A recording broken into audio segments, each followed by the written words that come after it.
I got a somewhat on the darker side subject here for us today, and that is, what if I told you which app is likely to get a driver killed in a distracted driver incident? Which one is more likely? If it hasn't already happened, my answer is going to be it would be Uber Eats. And here's why. Because of one thing that they do that DoorDash doesn't. So you see, Uber Eats will try to give you the next order while you're on your way to dropping off the current one. And so this interruption, this nonstop interruption, they may do it even several times within a trip.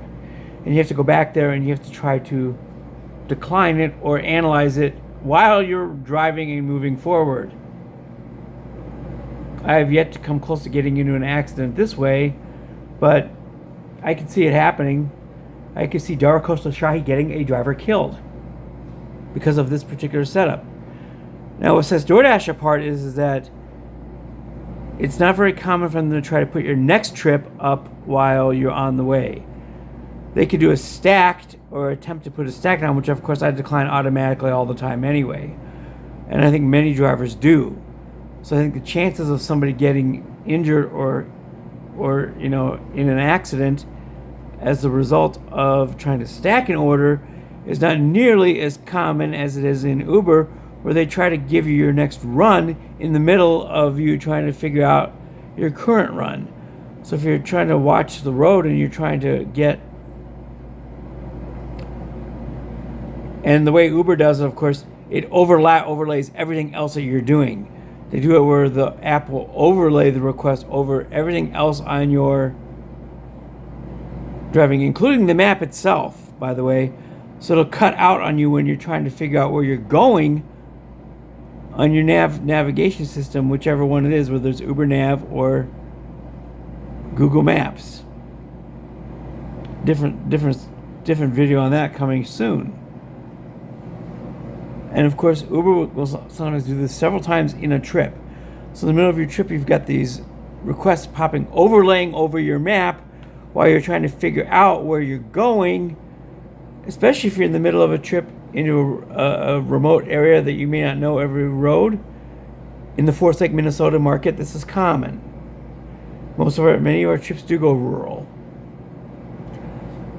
We don't necessarily go out to these specific spots all the time. We're trying to figure out our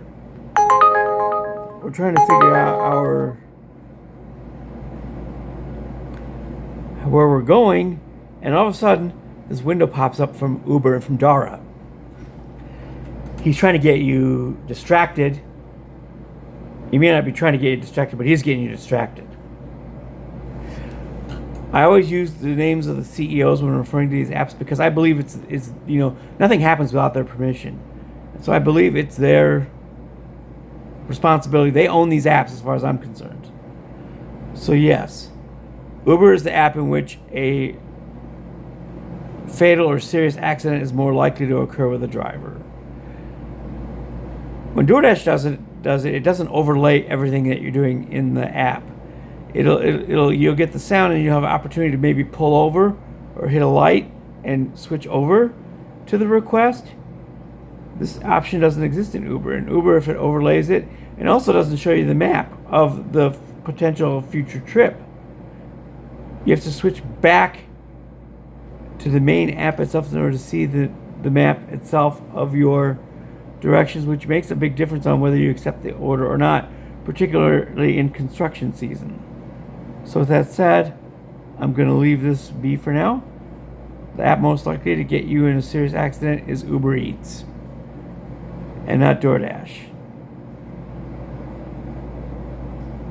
Because DoorDash, at least you have the opportunity you'll get the noise and the ping will come in, but it won't overlay what you're currently doing. That's the problem.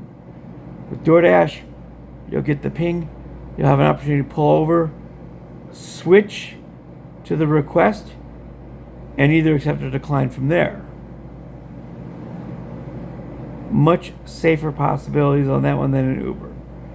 So I'll leave that for now. I'll talk to you again on the next one. As always, peace out, homies.